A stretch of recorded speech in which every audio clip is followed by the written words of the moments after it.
Intruder alert. Who are you? Are you addressing me?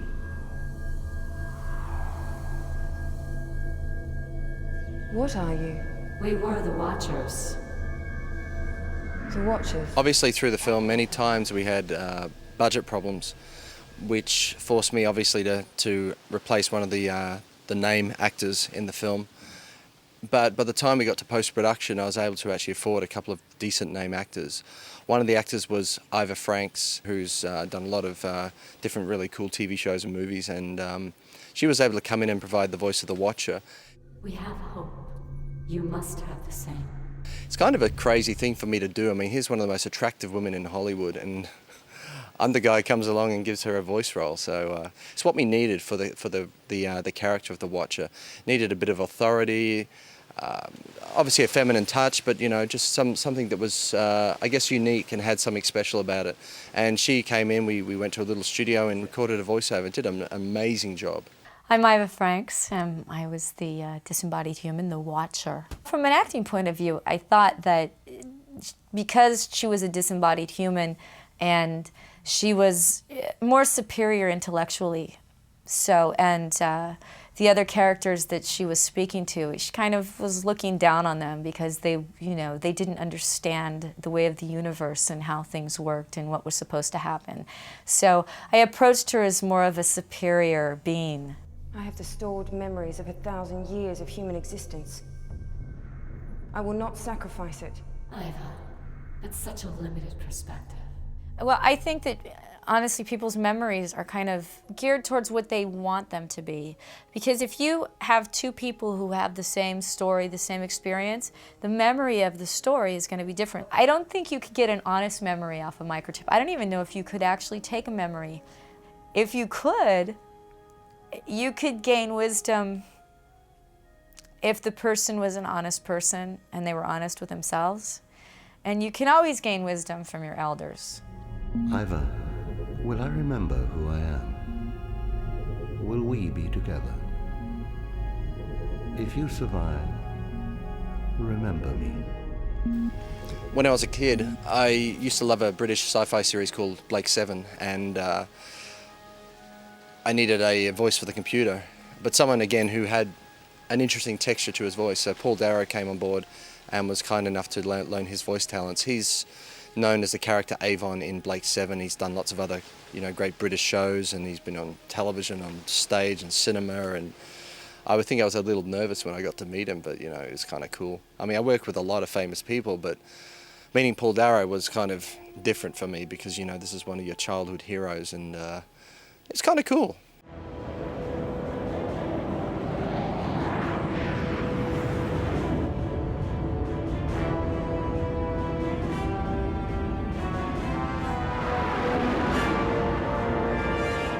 Well, I think the scale of the visuals needed something to complement it. It really needed a pumping orchestral score. Originally, we discussed something which is quite minimalistic, like lots of ominous drones, and they're still in the score, and that's the beauty of the score. It has its complexity versus simplicity. Maybe Neil didn't know, but I always had a big vision for the score, no matter what, whether it was going to suit or not. It was going to be a big score. That was simple. It changed in some ways. To tell you the truth, I probably cut back in certain ways, because for instance, when Mara's travelling through the desert, you needed to follow her solitude and needed to get into the character's head, as opposed to for the underscore, you definitely don't need anything complex and thrashing around. That's simple. I had trouble distinguishing the boundaries between when music stops being music and it's actually sound design. So a scene needs something, but is it going to be the drones that we'd discussed in the brief, or are they going to be musical, or are they going to be done in the sound design? And more often than not, I kept the music going, which, right or wrong, whether in the final product, sometimes it's cross-faded out, what have you, but it's a tough call working the boundaries. But yes, I did a tiny bit of sound design to that extent.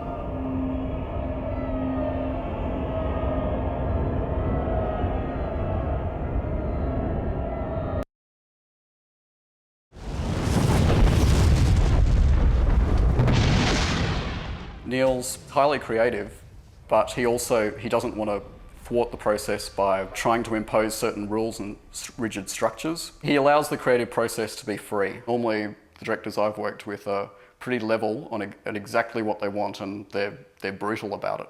And even if you believe they're right or wrong, you just do what you're told, basically, and that's not an enjoyable way to work. That was the beauty of working with Neil. I had quite a fair input musically, what was going on. If ever I was confused as to the direction of a certain scene or what was going on, Neil's standard response would be, well, think horror. I just go, well, what? Hang on, it's not really a horror film, but so there are some dark elements to it, like especially a scene when Mara is in the desert and it's the night scene and it's like a nightmare, basically. And there's lots of visions flashing past, and that's probably the darkest point, I think, within the score. I was always very scared with the soundtrack because I always felt that maybe there would be some, I would not get exactly what I wanted, but this is one of the few times I can honestly say that the soundtrack surpasses what I had in my mind. And I've worked with Owen now for 18 months, which really is, I guess, a good test of character. And there's not a second that I'm not in awe of what he does. And every time I hear the music, I'm still filled with the emotion today. I think it's the best part of my film, and I have no qualms in saying that because I enjoy listening to that music soundtrack all the time, even 18 months later. So that's the true test. And, if I had my time over again, I'd be choosing the same man right here. It's now October 2005, and I've just finished doing the sound mix tonight, and by coincidence we have an incredible lightning storm happening, so it's pretty cool. 2 years doing special effects kind of rattles your brain. I just want to get out there now and have a bit of fun again in life and just enjoy myself and start writing the next 3 films. I can't stop myself. Once I do a film, I have to do another one, And I'm kind of on this mission. I don't know what mission that is, but I just like making movies, and I just keep doing it and keep doing it until I get to the point where I've got all that out of my system, but I've got a long way to go. I'm so happy doing this. Nothing's ever made me happier making films. It's the best thing I could ever do in life. I mean, forget the girls, forget the money, forget the hot sports cars and everything else and going shopping and buying nice clothes. It's all bullshit. Because I make movies, and that's the greatest thing in the world. And I've been doing this for like 17 years. I was the youngest television director in Australia at 21. I'm now 38. I've been directing 17 years, and I wouldn't change a thing. The one thing that I can say about Neil was that he kept the balance the whole time for me. And I think that says a lot about a director that, is aware of the process of an actor, and considering that I was away from my partner and my son, which was the first time ever, I was battling a lot. I think Neil Johnson, as a director from this actor's point of view, I would have to say his drive and his focus. If you put it on a level of 1 to 10, give it 50. For many, many months and years, Neil was basically just his own man, and it was only him and his editing suite. And I would have probably given up myself. I have to take my hat off, for the stubbornness and the tenacity that Neil has shown. And I mean, he went to the extreme of selling his house to get more money. He went to a lot of expense to send an unknown actor to America and put all of his trust in that. And I think he's got vision beyond a lot of us to see what he saw. So I could have really crumbled many times. I had a lot of stress inflicted upon me by other people, and it would have been easy just to say, oh, fuck this, I'm giving up. Ultimately, because he has such a passion for what he does and in creating something and really wanting to tell this story, it kept me very enthused and it kept me believing in the project the whole time. For me, this is always what I've wanted to do in my life. And I think the number one lesson I've learned is never give up. No matter what people do. I've had people come along, try to rip me off financially. People tell me that I don't have what it takes to be a director or anything else. People always try and put you down. And that's a very sad thing, especially in this country, because we've always got to be very positive. So no matter what people tell you, just never give up. That's all I can say.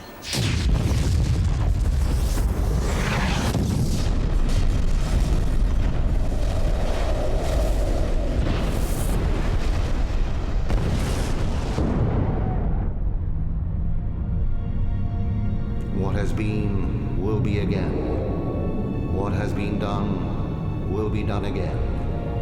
There is nothing new under the sun.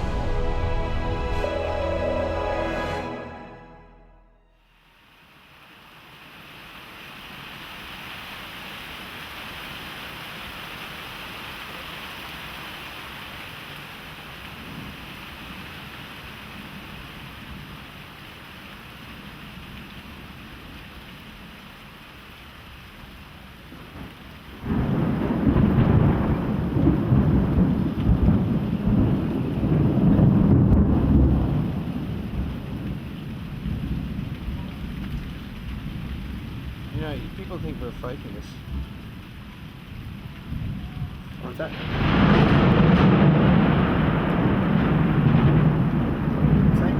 People would think we're faking it.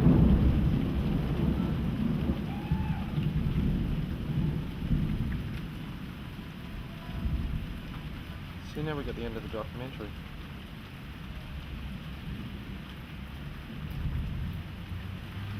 Right.